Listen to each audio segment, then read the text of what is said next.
Cole Harrison locked up the office at 7:15 on Friday, after everyone else had gone, because he was always the last one, and had been the last one for as long as he'd worked here, and did not expect that to change.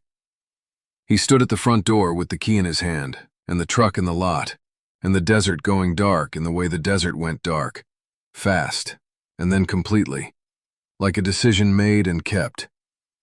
The week had been good. He had made it good, in the way he made everything good, by doing the invisible work, by being where the problem was before the problem became a thing anyone else had to manage. The shoot on Wednesday had gone clean. The equipment returns were accounted for. The client was happy in the particular way clients were happy when a team anticipated them, which was the way Cole thought all clients should be managed, and almost none of them were, because anticipation required knowing what you were doing before you needed to do it, which required a kind of preparation that most people found boring. Cole did not find it boring.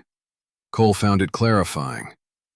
There was a version of the work that was just putting out fires, and there was a version that was building the room so carefully that the fires didn't start. And Cole had been doing the second version so long that the first version felt, to him, like evidence of a failure that had already happened. He stood with the key. The question came in these moments, the way it came in all the quiet moments this season. In the truck, locking up, driving home. The question was simple. Is this what I want? Or did I just get very good at it? He had been turning it over for weeks. Not in a panicked way. Not in the way of a man who is going to do something sudden and irreversible. More the way you turn over a rock to see what's under it. And what's under it is more rock. And you're not sure yet whether that's an answer or just geology. He almost called Travis. He had the phone out, Travis's name right there.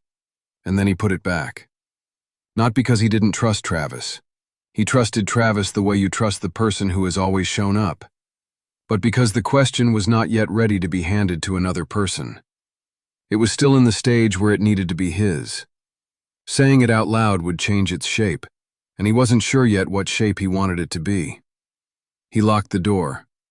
The truck started on the first try, the way it always started, because Cole maintained the truck the way he maintained everything, ahead of the problem. He drove the long way home because the long way had a stretch where there was nothing but the road and the sky, and some nights that was the only thing that helped. Inside the office, through the window, Clark's notebook sat on the corner of the desk where it had been all week. Alexis had walked past it 6 times without reading it. Cole hadn't noticed it. But he noticed, pulling out of the lot, that the Wagoneer was still parked across the street, which meant Clark was still somewhere in Marfa, doing something Clark was doing. That was not unusual. It was also not nothing. Cole turned onto the long road and let the dark come up on both sides, and did not ask the question out loud. He would know when it was ready. He was good at knowing when things were ready. It was, in fact, the thing he was best at. Whether that was an answer to the question or just the question restated, he could not yet tell.